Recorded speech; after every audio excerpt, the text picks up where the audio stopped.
आज मैं दो इंटरेस्टिंग मूवीज यानी गुलिवर्स ट्रेवल्स और आर्ट बॉय को एक्सप्लेन करूंगी। तो चलिए पहले गुलिवर्स ट्रेवल्स मूवी को एक्सप्लेन करते हैं। मूवी के स्टार्ट होते ही हमें एक लड़का दिखाया जाता है जिसका नाम गुलिवर होता है और वो हमेशा ही हैप्पी मूड में रहा करता था, जो कि एक कंपनी के लिए काम करता था। एक दिन गुलिवर किसी लड़के का इंटरव्यू ले रहा होता है जिसमें वो उस लड़के से कुछ ऐसे क्वेश्चंस करता है जो जॉब से रिलेटेड नहीं होते, लेकिन तभी वो ये जान पाता है कि वो लड़का तो सिलेक्ट हो गया है। फिर गुलिवर उस लड़के को पूरे ऑफिस का विजिट करवाता है। वहाँ पर एक और लड़की भी होती है जिसका नाम डार्सी होता है और गुलिवर उस न्यू एम्प्लॉय को डार्सी से भी मिलवाता है। वो न्यू एम्प्लॉय उन दोनों को देखकर समझ जाता है कि गुलिवर उस लड़की में इंटरेस्टेड है, लेकिन गुलिवर की हिम्मत नहीं होती कि वो उस लड़की से कैसे बात करे। फिर गुलिवर और वो न्यू एम्प्लॉय दोनों एक लिफ्ट के जरिए जा रहे होते हैं, मगर इतनी ही देर में वहाँ पर डार्सी भी आ जाती है। तो वो न्यू एम्प्लॉय उन दोनों को अकेला छोड़कर वहाँ से चला जाता है ताकि वो दोनों एक दूसरे से बात करें, एक दूसरे को अंडरस्टैंड करें।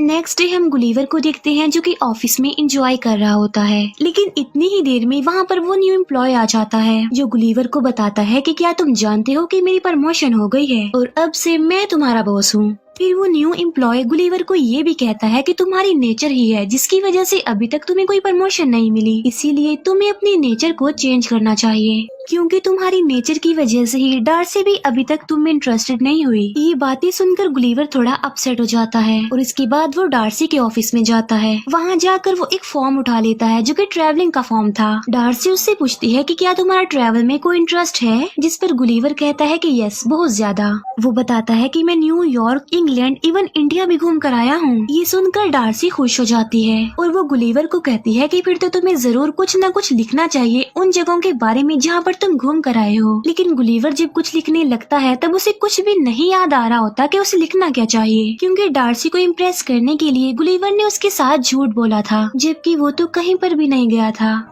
लेकिन तभी वो अलग अलग पैराग्राफ, अलग अलग आर्टिकल से अपना एक आर्टिकल बनाता है, जिसे देखकर डार्सी काफी खुश होती है और वो उससे काफी इम्प्रेस भी हो जाती है। डार्सी उससे कहती है कि फिर तो तुम्हें बरमूडा ट्रायंगल पर जाकर जरूर कुछ न कुछ लिखना चाहिए। फिर नेक्स्ट डे गुलिवर बरमूडा के लिए निकल पड़ता है, जहाँ पर बोट का कैप्टन उसे बोट तक ले जाता है और उसे बोट चलाने की सारी इंस्ट्रक्शंस देता है कि आपने सिर्फ रेड निशान को फॉलो करते हुए आगे बढ़ना है और फिर तुम बरमूडा ट्रायंगल पर पहुँच जाओगे और जब तुमने वापिस आना हो तो इस बटन को बैक घुमा देना। जिस पर गुलिवर कहता है कि ये काम मेरे लिए कोई बड़ी बात नहीं है, मैं तो दिखना इसे कितनी आसानी से कर दूंगा। इसके बाद गुलिवर बरमूडा ट्रायंगल के लिए निकल जाता है, लेकिन रास्ते में ही उसकी आंख लग जाती है, उसे नींद आ जाती है। लेकिन तभी उसकी बोट एक समुद्री तूफान में फंस जाती है और जब उसकी आंख खुलती है तो जो कुछ भी वो वहाँ पर देखता है वो देखकर वो काफी शॉक्ड रह जाता है, क्योंकि बहुत से लोग उसकी बॉडी उसके चेस्ट पर खड़े हुए थे और उन लोगों ने गुलिवर को रस्सियों से बांधा हुआ था और जो लोग उसके ऊपर चढ़े हुए हैं वो बहुत ही छोटे छोटे लोग हैं जिन्हें बोने लोग भी कहा जाता है। उन छोटे लोगों ने गुलिवर के ऊपर लकड़ी का एक ब्रिज भी बना रखा था और वो छोटे लोग गुलिवर को एक जॉइंट समझ रहे थे जो उन लोगों को मार देगा, उन्हें खा लेगा। वहाँ पर उन छोटे छोटे लोगों की एक पूरी आर्मी थी। वहीं पर उन छोटे लोगों की आर्मी का एक जनरल भी था। लेकिन तभी गुलिवर खुद को आजाद करने के लिए खड़ा होने की कोशिश करता है, लेकिन वो छोटे लोग उसे फिर से खींचने लगते हैं और तभी गुलिवर फिर से गिर जाता है और एक छोटा सोल्जर गुलिवर के नीचे आकर दब जाता है। फिर वो छोटे सोल्जर्स गुलिवर को खींचकर अपने किंग के पास ले जा रहे होते हैं। गुलिवर उनके किंग को कहता है कि ना तो मैं कोई जायंट हूँ और ना मैं कोई डीमन हूँ, बल्कि मैं एक नॉर्मल इंसान हूँ और मुझे बताओ कि ये जगह कौन सी है, क्योंकि गुलिवर को अभी तक ऐसा लग रहा था कि जैसे उसके साथ कोई प्रैंक कर रहा हो। फिर वो छोटे सोल्जर्स गुलिवर को एक जगह पर कैद कर देते हैं। वहीं पर गुलिवर को एक और प्रिजनर भी मिलता है और इस प्रिजनर का नाम होरेशियो होता है। लेकिन होरेशियो गुलिवर जैसा नहीं था, बल्कि वो इन लोगों जैसा छोटा ही था। गुलिवर होरेशियो से पूछता है कि तुम यहाँ पर क्यों हो, जिस पर होरेशियो कहता है कि मैं प्रिंसेस से बहुत प्यार करता हूँ, इसीलिए प्रिंसेस के फियांसे यानी जनरल ने मुझे यहाँ पर लाकर प्रिजनर बना दिया है। और इतनी ही देर में वहाँ पर जनरल आ जाता है। गुलिवर उस जनरल को देखकर कहता है कि तुम एक बेवकूफ इंसान हो, जिस पर वो जनरल उससे पूछता है कि बेवकूफ का मतलब क्या होता है, जिस पर गुलिवर कहता है कि बेवकूफ का मतलब होता है सबसे बहादुर आदमी। इसके बाद वो जनरल खुद को बेवकूफ कहकर बुलाने लगता है। फिर एक दिन वो जनरल बैल महल की जगह गुलीवर को लगाता है और खुद उसकी सवारी करता है। लेकिन तभी उनकी किंगडम पर दुश्मन की किंगडम अटैक कर देती है और पूरे पैलेस में आग लगा दी जाती है। और तो और प्रिंसेस को भी किडनैप करने की कोशिश की जाती है। लेकिन तभी वहाँ पर गुलीवर आकर प्रिंसेस को बचा लेता है। लेकिन पूरे पैलेस में अब आग लग चुकी थी और डर की वजह से लोग पैनिक कर जाते हैं, इधर उधर भागने लगते हैं और वहाँ पर लोगों की हलचल मच जाती है। तब गुलीवर उनसे कहता है कि सुनो, इसमें कोई टेंशन वाली बात नहीं है, आग मैं बुझा दूंगा। और फिर गुलीवर वहाँ पर लगी सारी आग बुझा देता है। इसी बीच वो जनरल भी भीग जाता है। जनरल को काफी गुस्सा आ जाता है और वो वहाँ से चला जाता है। ये देखकर किंग गुलीवर से काफी खुश हो जाता है और वो उसे खाने पर इनवाइट करता है, जिस पर गुलीवर कहता है कि मैं खाने के लिए तो आ जाऊंगा, लेकिन मेरी एक शर्त है और वो ये कि होरेशियो को आजाद किया जाए। तब किंग गुलीवर की बात मान लेता है और होरेशियो को आजाद कर दिया जाता है। फिर गुलीवर किंग और उन सारे लोगों के साथ खाना खा रहा होता है। तभी किंग गुलीवर से पूछता है कि क्या तुम रिवर से आए हो, जिस पर गुलीवर कहता है कि नहीं तो मैं तो न्यूयॉर्क से आया हूँ। और तभी वो सब लोग गुलीवर को न्यूयॉर्क का प्रेसिडेंट समझने लगते हैं। ये देखकर गुलीवर वहाँ पर बड़ी बड़ी बातें करने लगता है कि किस तरह मैंने न्यूयॉर्क के साथ साथ वहाँ पर रहने वाले लोगों को भी बचाया और अब मैं न्यूयॉर्क का सबसे इंटेलिजेंट और पावरफुल प्रेसिडेंट हूँ। तब किंग गुलीवर को कहता है कि बहुत जल्द हम लोग तुम्हारी वोट ढूंढ लेंगे। फिर किंग गुलीवर के लिए एक काफी बड़ा घर बनवाता है ताकि गुलीवर वहाँ पर आराम से जिंदगी गुजार सके। फिर हम देखते हैं कि गुलीवर और होरेशियो इस बारे में डिस्कस कर रहे होते हैं कि आखिर प्रिंसेस को इम्प्रेस कैसे किया जाए। फिर गुलीवर जैसे जैसे होरेशियो को बताता है, होरेशियो सारी उसकी बातों को फॉलो करता है, जहाँ पर गुलीवर होरेशियो से वो सारी बेवकूफियों वाली हरकतें करवाता है जो वो खुद भी करता रहता है। मगर इसके बावजूद भी प्रिंसेस होरेशियो से इम्प्रेस हो जाती है। उसी रात को वो जनरल गुलीवर की बोट ढूंढ लेता है, क्योंकि जनरल जल्द से जल्द गुलीवर को वहाँ से निकालना चाहता था। बोट में गुलीवर को अपना मोबाइल मिल जाता है, जिसमें डार्सी का वॉइस मैसेज आया होता है और गुलीवर उसे सुनने लगता है। मैसेज में डार्सी ने गुलीवर को कहा होता है कि मैं तुमसे मिलने के लिए वहाँ पर आ रही हूँ। फिर हम देखते हैं कि एक बार फिर से दुश्मन की किंगडम ने उनकी किंगडम पर अटैक कर दिया है। तभी होरेशियो गुलीवर को आकर बताता है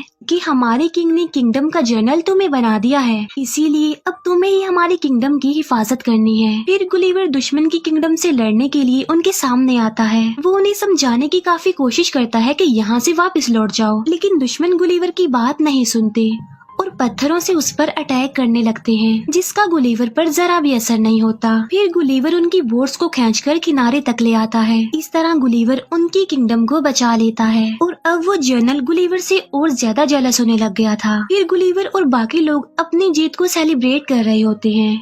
वहाँ पर गुलीवर को एक हीरो बना दिया जाता है और तो और उसे बहुत सारी सर्विसेज भी प्रोवाइड की जाती हैं। प्रिंसेस जनरल से अपनी एंगेजमेंट तोड़ देती है, जिसकी वजह से जनरल को काफी गुस्सा आ जाता है और वो दुश्मनों के किंग के पास चला जाता है। जनरल ने गुलीवर की बोर्ड से वो मैगजीन चुरा ली थी जिसमें रोबोट बनने का सारा मेथड लिखा हुआ था। तब वो जनरल रोबोट बनकर गुलीवर के सामने आ जाता है। गुलीवर जब उस रोबोट को देखता है तो वो काफी डर जाता है और रोबोट उसे हवा में उछालकर फेंकने लगता है और सबको गुलीवर की रियलिटी पता चल जाती है और वो सबको बताता है कि मैंने जो कुछ भी कहा, जो बड़ी बड़ी बातें की, वो सारी झूठ थी।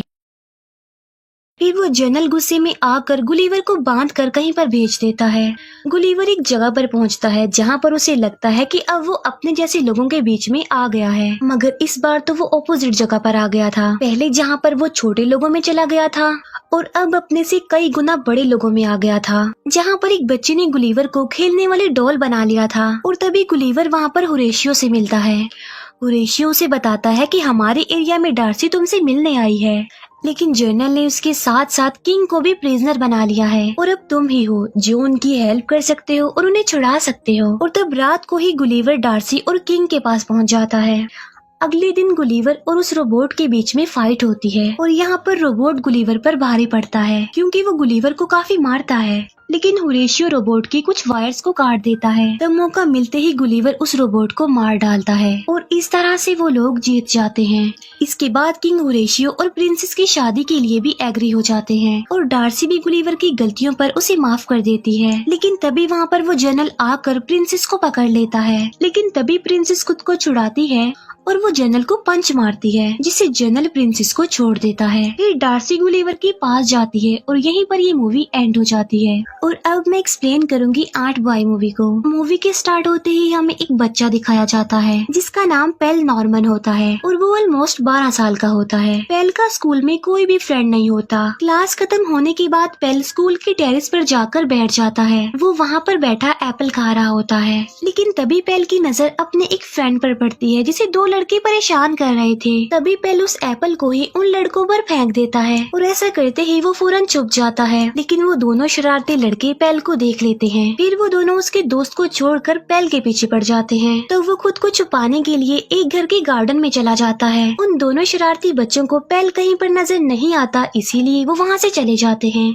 इसके बाद पेल भी अपने घर के लिए चला जाता है। हम देखते हैं कि उसकी बॉडी पर एक आंट चढ़ गई है और वो आंट उसके गले पर पहुंचकर उसे काट लेती है और थोड़ी देर गुजर जाने के बाद वो बेहोश हो जाता है। लेकिन जैसे ही उसे होश आती है तो वो अपने घर के लिए निकल पड़ता है। पेल देखता है कि उसकी एक फ्रेंड है जिसका नाम अमेंडा है, जिसके फादर टीवी पर लाइव आ रहे हैं। इसके बाद पेल ब्रेकफास्ट करने लगता है जहाँ उसके साथ कुछ अजीबोगरीब होने लगता है। वो मिल्क बॉक्स उठाता है, लेकिन जैसे उसे वापस रखने लगता है तो वो मिल्क बॉक्स उसके हाथ से चिपक जाता है और जब वो उसे दूसरी हाथ से हटाने की कोशिश करता है तो वो उसके दूसरे हाथ से चिपक जाता है। फिर वो उसे छुड़ाने के लिए अपने फादर को बोलता है, लेकिन फिर जैसे ही वो अपना जूस का गिलास उठाता है तो वो भी टूट जाता है।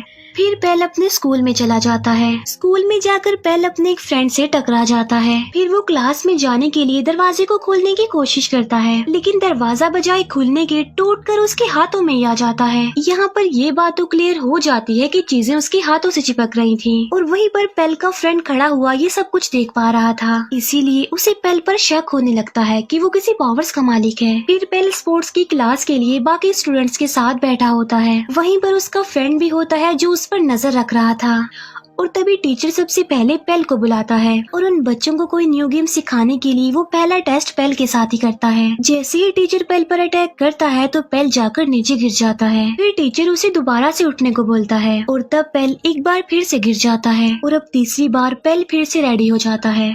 वहाँ पर सारे बच्चे उनको देख रहे होते हैं। टीचर एक बार फिर से पेल पर अटैक करता है, लेकिन इस बार पेल एनर्जेटिक होकर मुकाबला करता है और वो हर बार टीचर के अटैक से बच जाता है और लास्ट में वो अपने टीचर पर सिर्फ एक बार हल्का सा अटैक करता है, जिससे उसका टीचर काफी दूर जाकर गिरता है। पेल को देखकर सारे काफी हैरान रह जाते हैं और ये देखकर पेल वहाँ से भाग जाता है। फिर वो अपने घर के लिए जा रहा होता है जहाँ पर उसका फ्रेंड भी आ जाता है। पेल का फ्रेंड उसे क्वेश्चंस करता है उसकी पावर के बारे में, मगर पेल उसकी बातों पर ज्यादा ध्यान नहीं देता। तब पेल का फ्रेंड उसे सुपर हीरोज की एक कॉमिक बुक देता है। पेल उस कॉमिक्स बुक को पढ़ता है और साथ साथ सुपर हीरोज की ड्रीम भी देखता है। फिर पेल स्कूल जाते ही सबसे पहले अपने फ्रेंड के पास जाता है और वो अपने फ्रेंड को बताता है कि मुझे एक आंट ने काट लिया था और उसके बाद से ही मैं ऐसा हो गया हूँ, यानी मेरे साथ कुछ न कुछ अजीब हो रहा है। ये बात सुनकर पेल का फ्रेंड उसे अपने घर ले जाता है, जहाँ पर पेल को हर तरफ सुपर हीरोज के इक्विपमेंट्स मिलते हैं। इसके अलावा उसका घर काफी एडवांस था। पेल का फ्रेंड ये चेक करने की कोशिश करता है कि उसके पास किस किस्म की पावर है और वो अलग अलग तरह के एक्सपेरिमेंट्स करके ये सब कुछ चेक कर रहा था। जैसे कभी वो पेल से बुक बाइट करवाता है, कभी उसे हवा में फ्लाई करने की कोशिश करता है।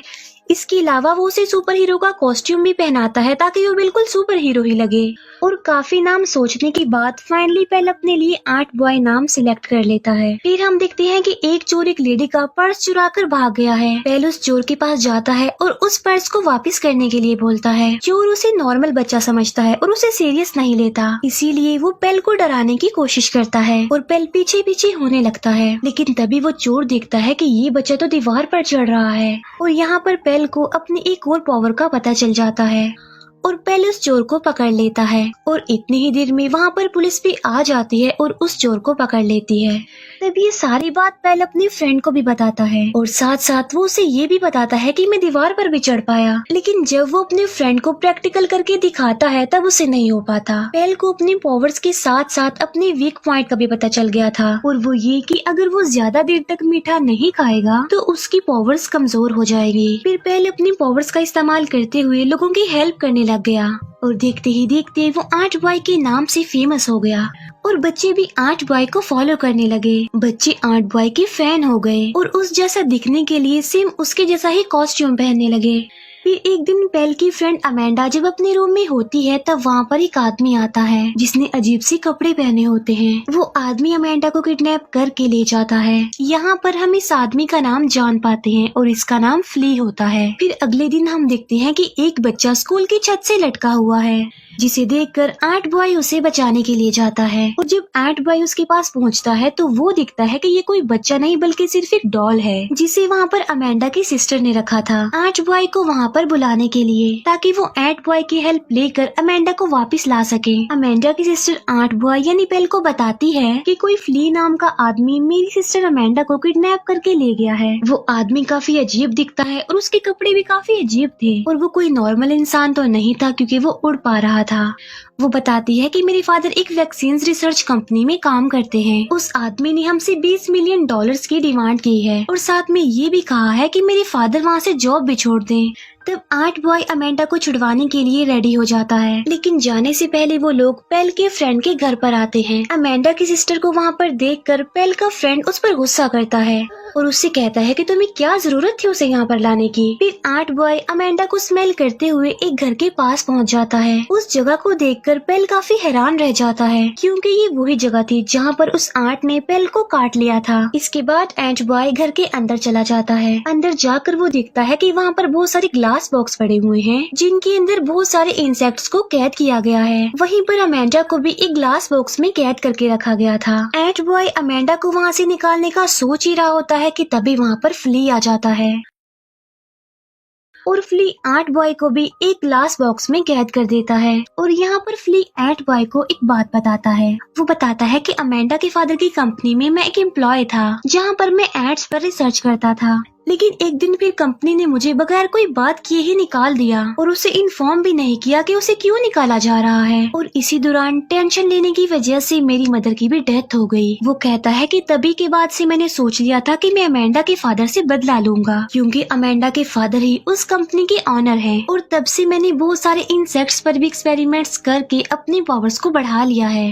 ताकि मैं अपना रिवेंज ले सकूं। और जिस एंट ने तुम्हें काटा था वो मेरी ही एंट थी जिस पर मैंने अपना आखिरी एक्सपेरिमेंट किया था और उस एंट के काटने की वजह से ही आज तुम इन पावर्स के मालिक हो और ये हमारी आपस की लड़ाई है, इसीलिए तुम हमारे बीच में मत आओ क्योंकि यही तुम्हारे लिए बेहतर होगा। और ये लोग तुम्हें नहीं बल्कि तुम्हारी पावर्स को पसंद करते हैं, यानी ये लोग पेल को नहीं बल्कि एंट बॉय को पसंद करते हैं क्योंकि पेल एक कमजोर बच्चा है जबकि एंट बॉय पावर्स का मालिक है। ये बातें सुनकर पेल को अपना पास्ट याद आ जाता है और तब वो डिसाइड करता है कि वो एंट बॉय नहीं बल्कि पेल बनकर ही जिंदगी गुजारेगा। फिर एक दिन पेल अपनी क्लास में होता है। वहाँ पर फ्ली आ जाता है जो पेल के फ्रेंड को पकड़ लेता है। तब उसे बचाने के लिए पेल फिर से एंट बॉय बन जाता है। अब क्योंकि पेल ने काफी देर से मीठा नहीं खाया था तो इसीलिए वो कमजोर हो गया था, यानी उसकी पावर्स अब काम नहीं कर रही थी। फिर फ्ली पेल के फ्रेंड को लेकर उसके सामने आ जाता है, लेकिन जैसे ही पेल एक ड्रिंक पीता है तो उसकी पावर्स वापस आ जाती हैं। लेकिन तब तक फ्ली पेल के फ्रेंड को लेकर जा चुका था। तब एंट बॉय अपने फ्रेंड का मिरर इस्तेमाल करते हुए एक जंगल तक पहुंच जाता है जहां पर उसे अपना फ्रेंड एक ट्री के साथ बंधा हुआ मिलता है। और जैसे ही एंट बॉय उन रस्सियों से अपने फ्रेंड को आजाद करता है तभी वहाँ पर फ्ली आ जाता है और एंट बॉय और फ्ली की लड़ाई हो जाती है। इसी दौरान पेल का फ्रेंड पुलिस को भी कॉल कर देता है। फिर वो लोग फ्ली के पीछे लगे एक पाइप को निकाल देते हैं जिससे खून बहने लगता है और फ्ली भी अब कमजोर होने लगता है, जहाँ पर एंट बॉय उसे बहुत ज्यादा मारता है और उसे उठाकर दूर फेंकता है। लेकिन फ्ली अब उठ नहीं पाता और तभी वहाँ पर पुलिस आ जाती है जो फ्ली को पकड़ लेती है और उसे अरेस्ट करके ले जाया जाता है। इसके बाद पेल डिसाइड करता है कि वो एंट बॉय बनकर ही रहेगा और लोगों की हेल्प करेगा। और इसके साथ ही एंट बॉय मूवी भी यहाँ पर एंड हो जाती है। Thank you for watching.